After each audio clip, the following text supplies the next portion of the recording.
I just need a boyfriend for tomorrow, the plus-size maid whispered through trembling tears, unaware someone had heard everything. She ended the call, turned around, and walked straight into the Mafia Boss. Neither spoke. The next morning, black luxury cars stopped outside the nursing home. Damien DeMarco stepped out, walked toward Phoebe, took her hand and softly said, "Sorry I'm late, sweetheart." Phoebe's heart nearly stopped. For several seconds, Phoebe Sullivan forgot how to speak.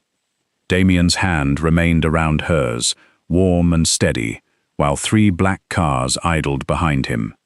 2 men in dark suits stood near the curb, with the unmistakable posture of people who did not spend their mornings visiting grandmothers. Phoebe stared at Damien. "What are you doing here?"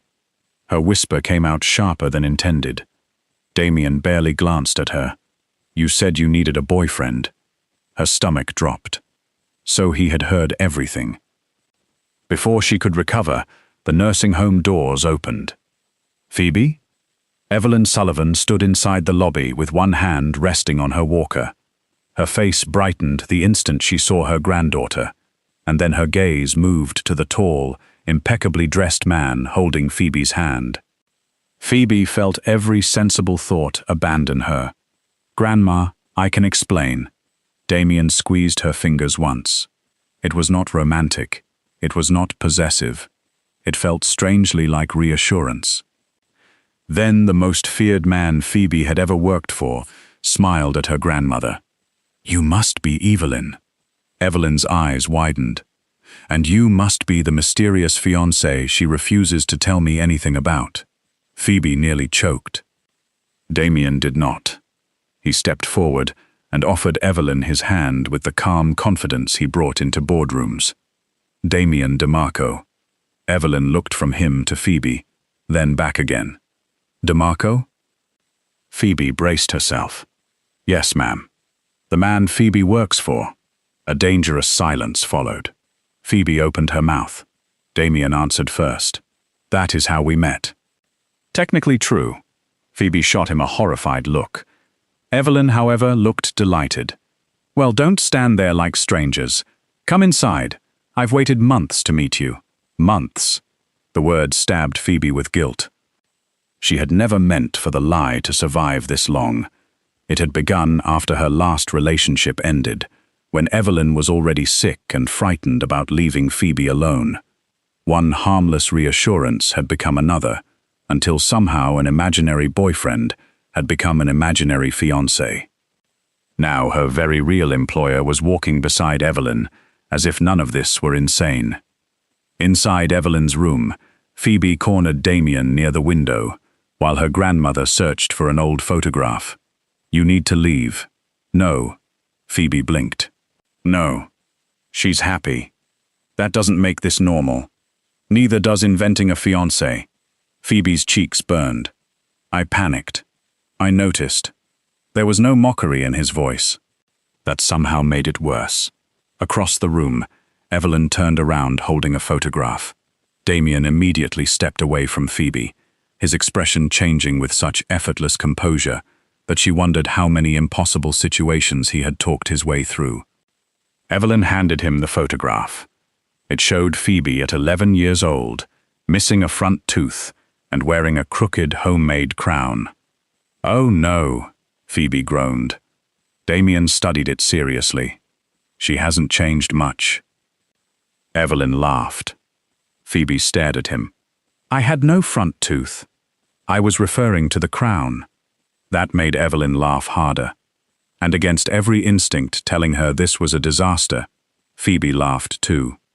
For the next 20 minutes, Damien did something even more unsettling than pretending convincingly.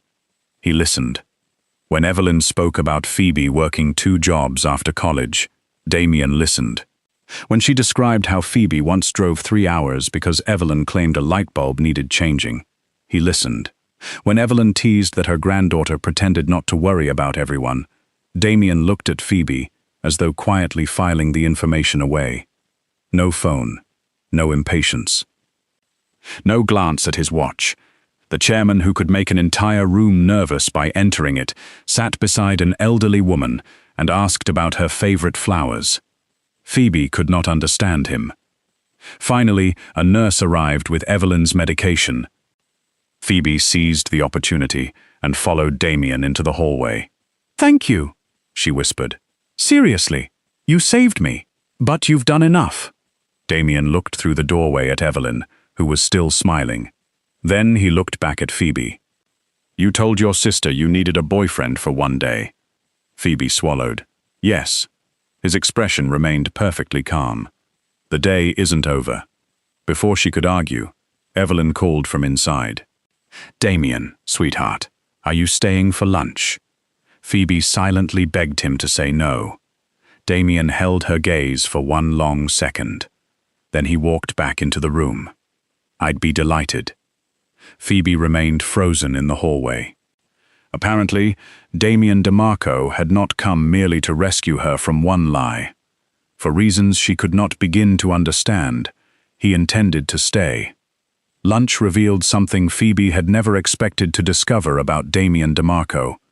The man was an alarmingly convincing liar.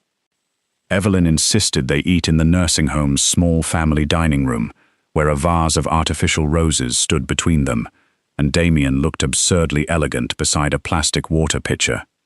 Phoebe sat opposite him, watching disaster approach one question at a time. "So," Evelyn began cheerfully, "how long have you two been together?" Phoebe nearly dropped her fork. Damien calmly cut a piece of chicken. "Not long enough." Evelyn smiled. "That sounds suspiciously romantic." Phoebe kicked Damien beneath the table. His expression did not change. "Phoebe prefers privacy." Another kick. "I've noticed," Evelyn said. "She told me almost nothing about you." That was probably wise. Phoebe stared at him. Evelyn laughed. "At least you're honest." Damien glanced at Phoebe, and for one dangerous second, amusement appeared in his eyes. Phoebe suddenly understood that he was enjoying this. The realization was outrageous. This was Damien DeMarco, the man whose arrival at the estate could silence 20 employees without him saying a word.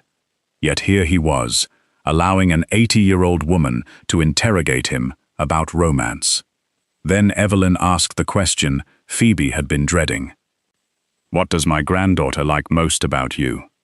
Damien finally paused. Phoebe almost smiled. "Got you." He could negotiate billion-dollar acquisitions.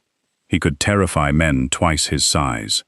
But no amount of power could provide an answer to a question about a relationship that did not exist. Damien set down his fork. "You should ask her." Phoebe's smile disappeared. Evelyn turned immediately. "Well?" Phoebe searched desperately for something believable. "He's punctual."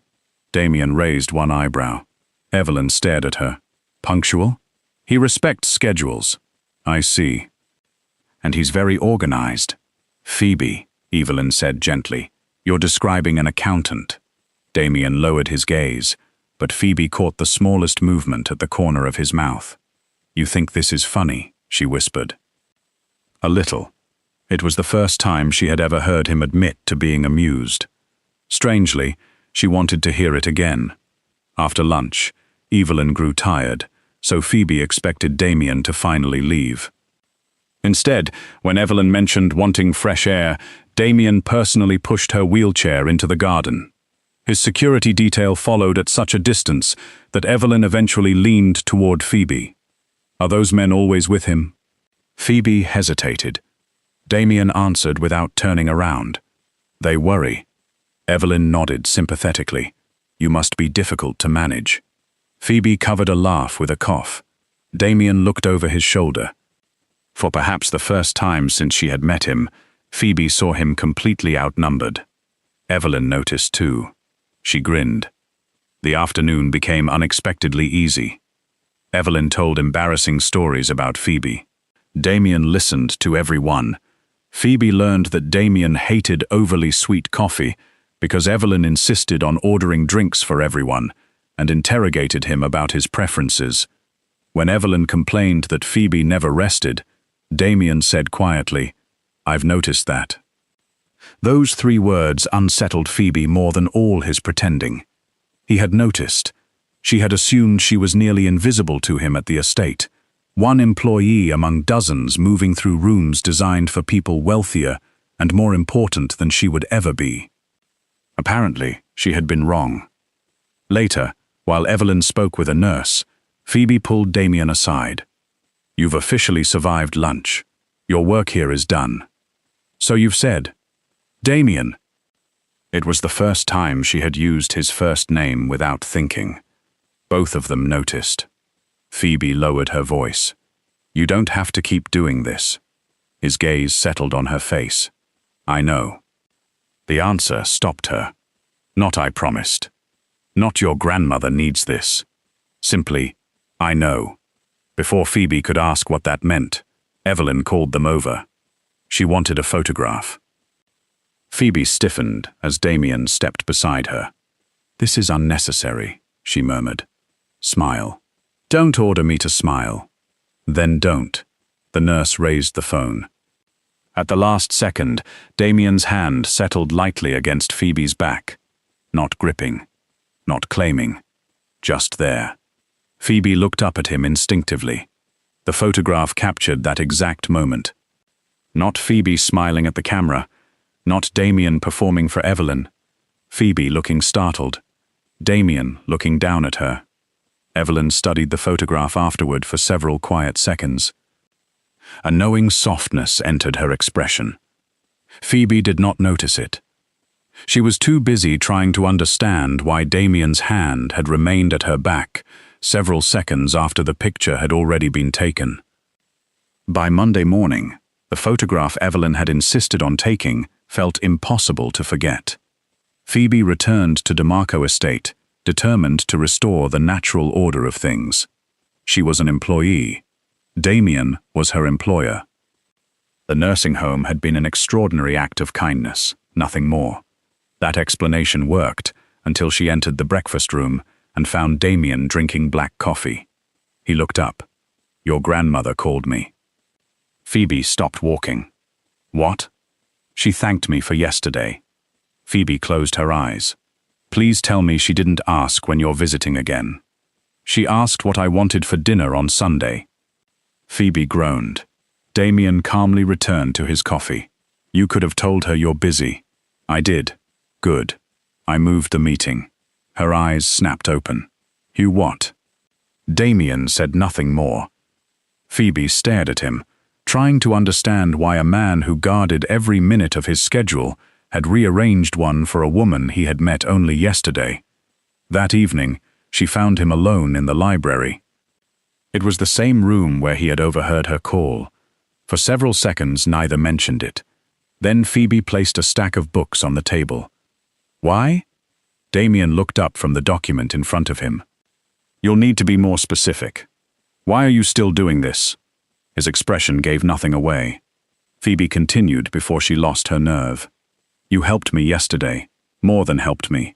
You saved me from hurting someone I love. I will always be grateful for that." She hesitated. "But moving meetings? Going back for dinner? That's not rescuing me from an awkward morning anymore." Damien's gaze dropped briefly to the table. For once, he did not have an immediate answer. Phoebe noticed. "There's something you're not telling me."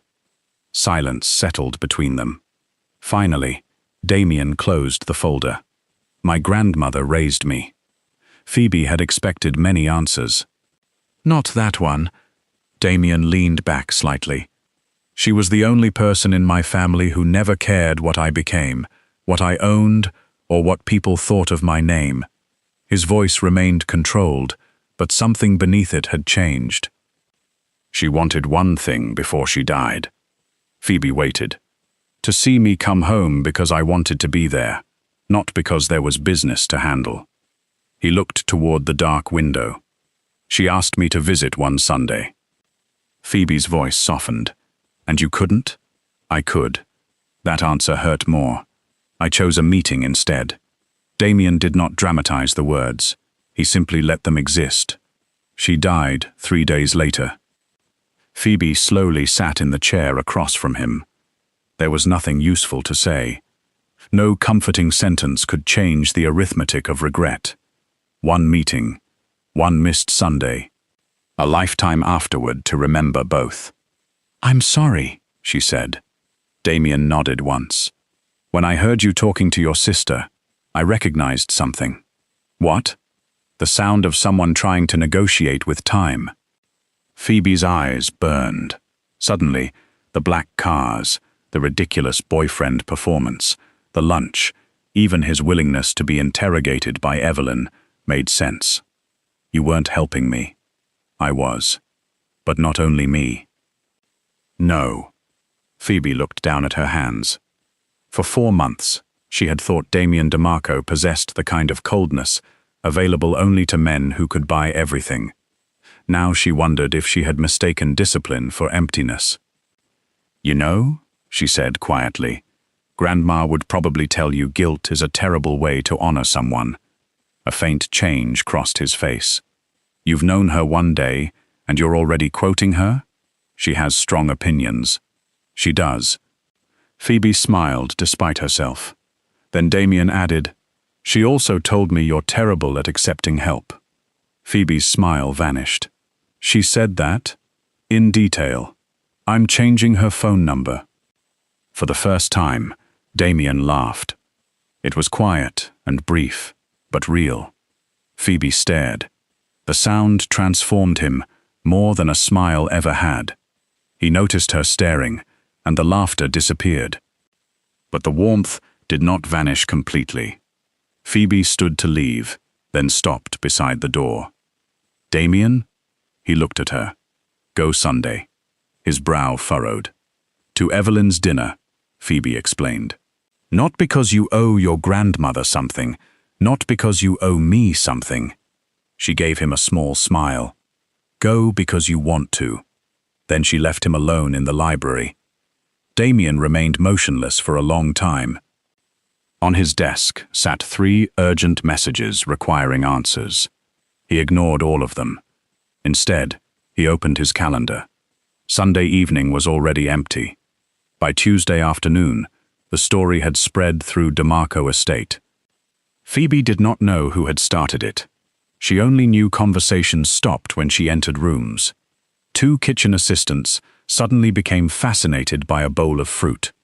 A footman who normally joked with her avoided her eyes. Even Gloria Reed watched Phoebe with a new expression, one that suggested a boundary had been crossed.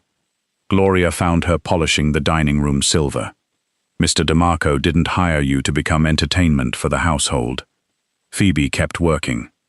"I wasn't aware I had." "You know exactly what I mean." Phoebe placed another spoon carefully beside the others. Gloria stepped closer. "Women like you make one mistake whenever powerful men show them kindness." Phoebe finally looked up. "What mistake is that?" "They imagine kindness means equality." The insult landed exactly where Gloria intended. Phoebe refused to show it. "My work is finished in here." "Is there something else you need?" Gloria's mouth tightened. Before she could answer, heels clicked across the marble floor. Cassandra Blake entered. Phoebe had seen Damien's fiancée only twice before. Cassandra was always immaculate, elegant enough to make expensive rooms seem ordinary. Today, however, anger sharpened every graceful feature. "Leave us," Cassandra told Gloria. Gloria obeyed immediately. Phoebe did not move. Cassandra placed her handbag on the table. Damien cancelled a meeting Sunday. Phoebe's stomach tightened.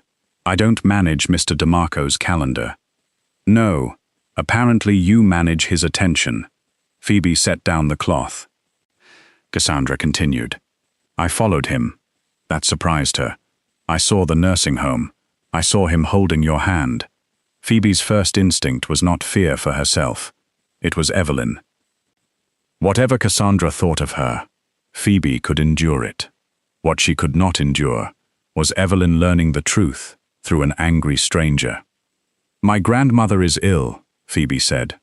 "What happened had nothing to do with you." Cassandra laughed once. "Nothing to do with me? I'm his fiancée." Phoebe's face warmed. There is nothing between Damien and me. Using his first name was a mistake. Cassandra heard it. Her eyes hardened. Damien? Phoebe said nothing. Cassandra stepped closer. 4 months in this house, and suddenly the maid needs a wealthy boyfriend? That's not what happened. Then explain it. Phoebe could not. Not without exposing Evelyn's illness, the lie, and Damien's private kindness.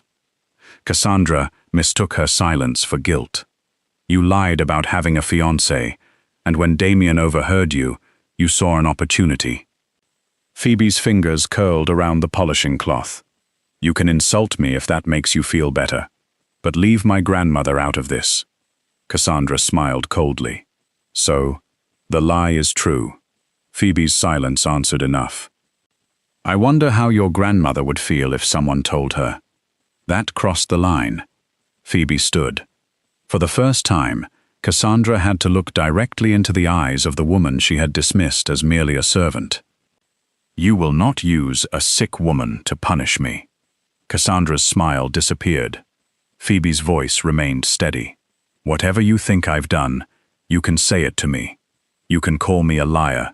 You can remind me I clean this house for a living. But you do not get to frighten my grandmother because you're angry with Damien. The room went silent. Gloria had returned to the doorway. Several employees stood behind her. Cassandra noticed the audience. Humiliation changed into cruelty. Don't confuse one afternoon of attention with importance, Phoebe. Men like Damien don't marry women who carry their laundry upstairs. Phoebe felt the words. She refused to bend beneath them. No, she said quietly. Women like me just wash the shirts. Women like you expect to appear clean. Someone near the doorway inhaled sharply. Cassandra's face changed. Phoebe picked up the silver tray. If you'll excuse me, I have work to do. She walked past Cassandra without lowering her head. Only when she reached the servants' corridor did her hands begin trembling. She hated that Cassandra's words hurt. Worse, she hated that part of her wondered whether they were true. Behind her, Gloria's voice cut through the corridor. You'll report to the East Wing tomorrow. No guest areas until I decide otherwise. Phoebe stopped. It was punishment. Everyone knew it. Still, she nodded. Understood. Neither woman noticed the man standing at the far end of the corridor. Damien had returned 20 minutes earlier.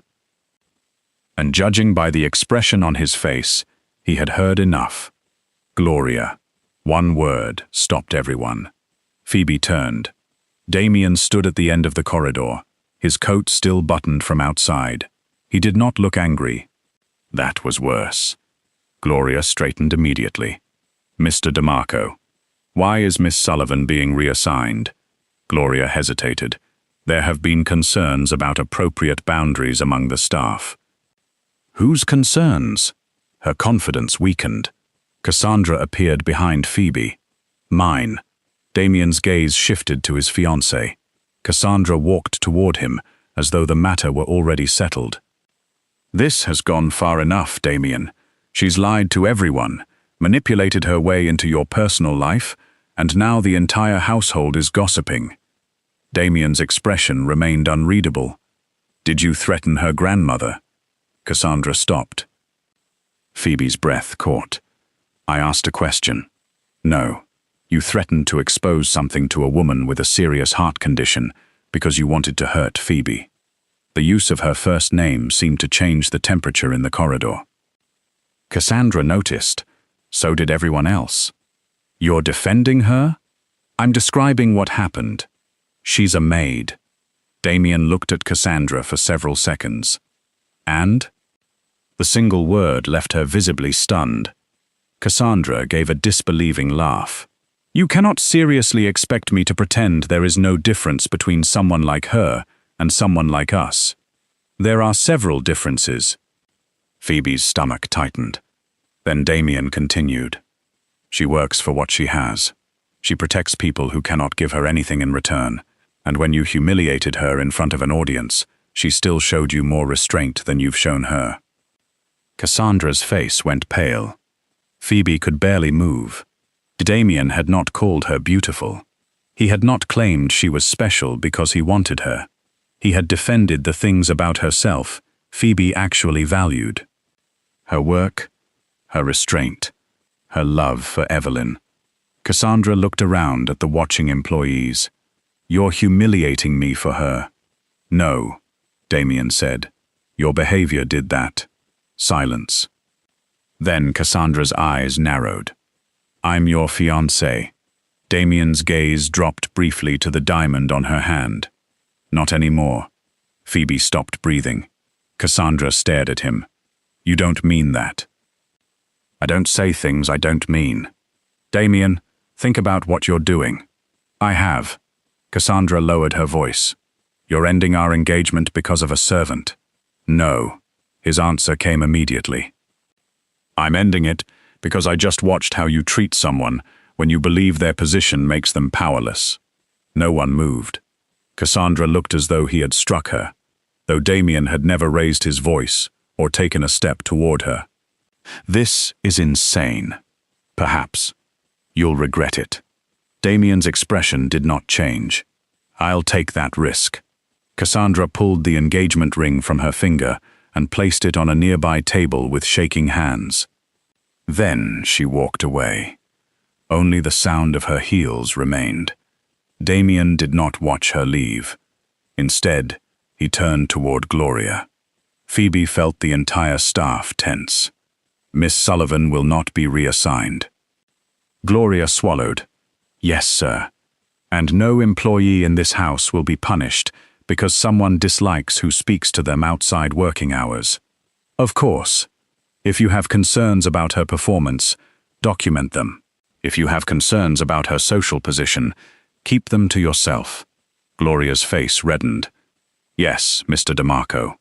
Damien looked at the employees gathered behind her. Back to work.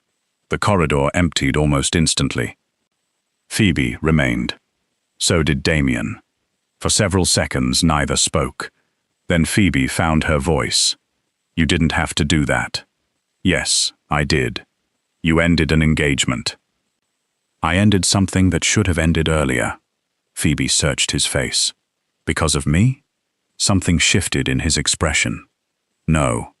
The answer should have relieved her. Instead, it strangely disappointed her. Damien stepped closer, though he left enough space between them that she never felt cornered. "Cassandra was wrong before today. Today simply made it impossible for me to ignore." Phoebe looked down. She wasn't wrong about everything.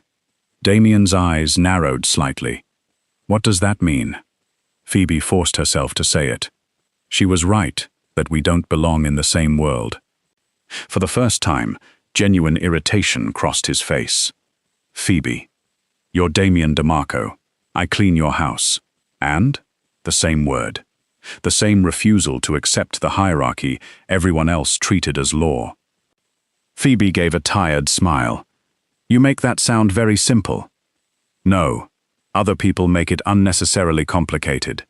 Her eyes burned unexpectedly. She looked away before he could see. Damien noticed anyway. He did not touch her. He did not tell her not to cry. He simply stood beside her until she had control again. Then he picked up the silver tray she had left on the side table. Phoebe stared. "What are you doing? Where does this go?" She almost laughed. "You cannot carry silver through your own mansion." "Why?" "Because you're terrifying." "That seems unrelated." A laugh escaped her before she could stop it. Damien's expression softened. He handed the tray back only when she reached for it. Their fingers touched. Neither moved immediately. For the first time, Phoebe understood something that frightened her far more than Cassandra's insults. Damien was no longer merely protecting a lie, and whatever was growing between them was becoming much harder to pretend did not exist. By Sunday, Phoebe had reached a decision. She could survive Cassandra's contempt. She could survive gossip at the estate. What she could not survive was watching Evelyn trust a story that had stopped feeling harmless. So when Phoebe entered her grandmother's room that afternoon, she came alone. Evelyn immediately looked toward the hallway. "Where's my handsome future grandson?" Phoebe attempted a smile. "Grandma, we need to talk." Something in her voice changed Evelyn's expression. She put aside the book in her lap. "All right." Phoebe sat beside her. For several seconds, the words refused to come. She had imagined this confession dozens of times. In every version, Evelyn looked disappointed, hurt, perhaps frightened. Phoebe took her grandmother's hand. "Damien isn't my fiancé." Evelyn said nothing. Phoebe forced herself onward. "There was never an engagement." Still nothing. "The man I was seeing months ago left. You were already sick, and you kept worrying that I'd be alone. I told you everything was fine, because I thought it would make you feel better." Her throat tightened. Then one lie became another. She looked down. "I kept thinking I'd tell you when you were stronger, but there was always another test, another doctor's appointment, another reason to wait." Evelyn's fingers tightened gently around hers. "And Damien?" "He overheard me talking to my sister." Phoebe gave a broken little laugh. "I said I needed a boyfriend for one day." Understanding softened Evelyn's face. "The next morning, he simply appeared." "And called you sweetheart." Phoebe closed her eyes. "Yes, that was rather dramatic." Despite everything, Phoebe laughed. Then the guilt returned. "I'm sorry." Evelyn remained quiet long enough for Phoebe's fear to rise. "I never wanted to make you feel foolish." At that, Evelyn frowned. "Foolish? For believing me." Evelyn stared at her granddaughter. Then, unexpectedly, she smiled. "Oh, Phoebe." Phoebe blinked. "I knew from the beginning." Silence. "You what?" Evelyn's smile widened. "I may have a bad heart. My eyes work perfectly well." Phoebe stared at her. "But you introduced an imaginary fiancé months ago and somehow never produced a photograph, a birthday, a favorite restaurant, or even a convincing story about where you'd met him." Phoebe's mouth fell open. "I thought I was protecting you." "You were." Evelyn touched her cheek. "In your own ridiculous way." Phoebe laughed through sudden tears. "So you knew Damien wasn't my fiancé?" "The moment I saw him." "How?" "Because that man had no idea what your favorite dessert was." Phoebe frowned. "That's your evidence. And you looked at him like you'd discovered a tiger in the lobby." Phoebe covered her face. Evelyn chuckled. Then her expression became gentler. But something else happened. Phoebe lowered her hands. Evelyn watched her carefully. The lie wasn't convincing. She paused. "But the way he looked at you." Phoebe became very still. That part wasn't pretend. Her heart gave an uncomfortable beat. "Grandma, I saw the photograph. We were standing beside each other." "No, you were looking at him." Phoebe tried to answer. Evelyn continued. "And he was looking at you as though everyone else in the room had disappeared." Heat rose into Phoebe's face.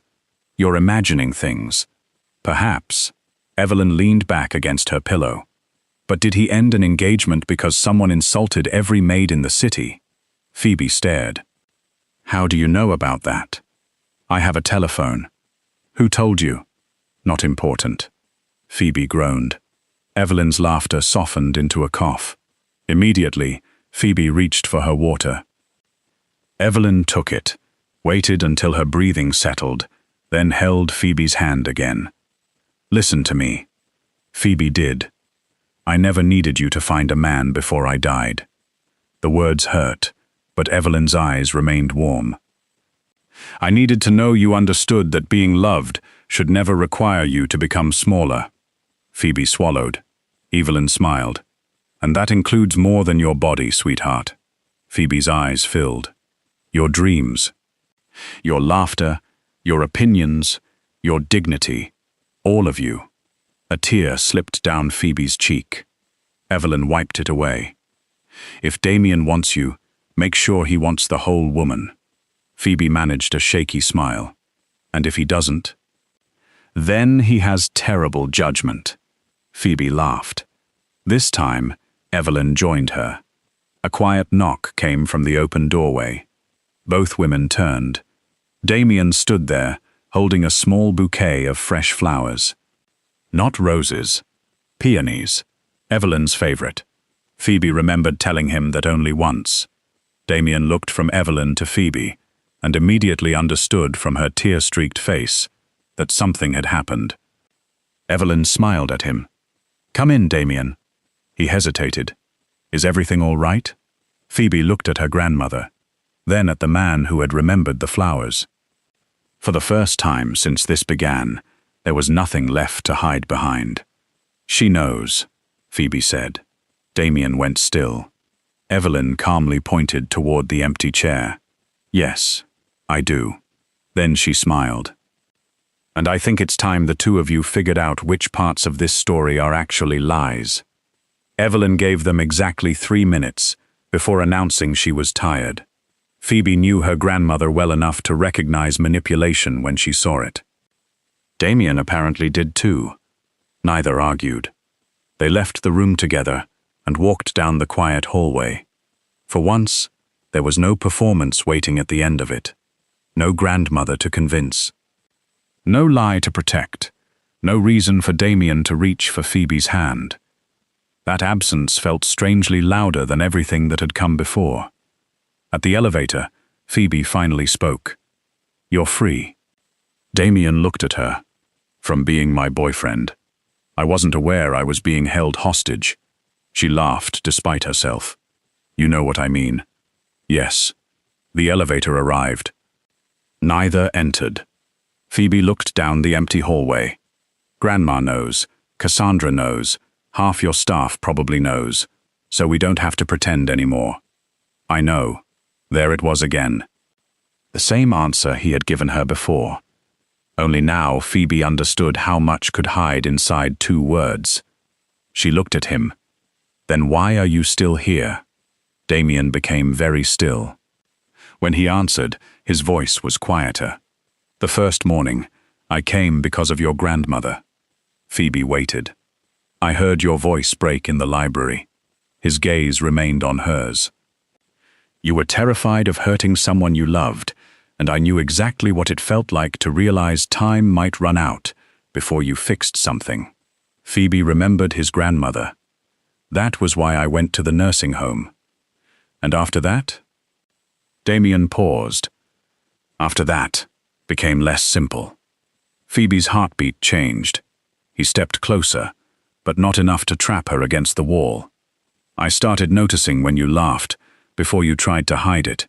I noticed you apologize to furniture when you bump into it." Phoebe blinked. "I do not." "You apologized to a table Thursday." It was an expensive table. The smallest smile touched his mouth. Then it disappeared. "I noticed you protect people, even when protecting them costs you something." His voice softened. "And somewhere along the way, I stopped going back to that nursing home because of regret." Phoebe could barely breathe normally. "Why did you keep going?" "Because you were there." Silence filled the hallway. Phoebe wanted the answer. She was also afraid of it. "You ended your engagement." "Not for you. I know. But you made it impossible for me to ignore what that relationship had become." Damien glanced toward Evelyn's door. "And you made several other things impossible to ignore." Phoebe folded her arms, partly because she needed something to hold on to. "This doesn't make sense." "Probably not. You're my employer." "Yes."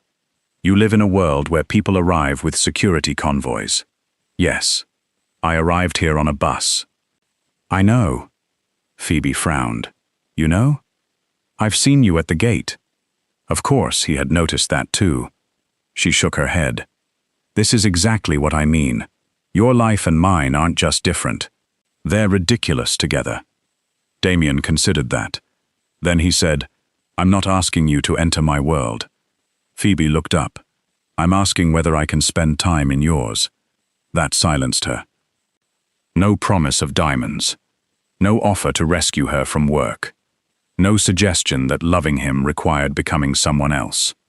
Just a question. Phoebe felt something inside her loosen. And what happens to my job? If this goes anywhere, we'll handle it properly. You will never have to wonder whether saying no to me threatens your livelihood. The answer mattered.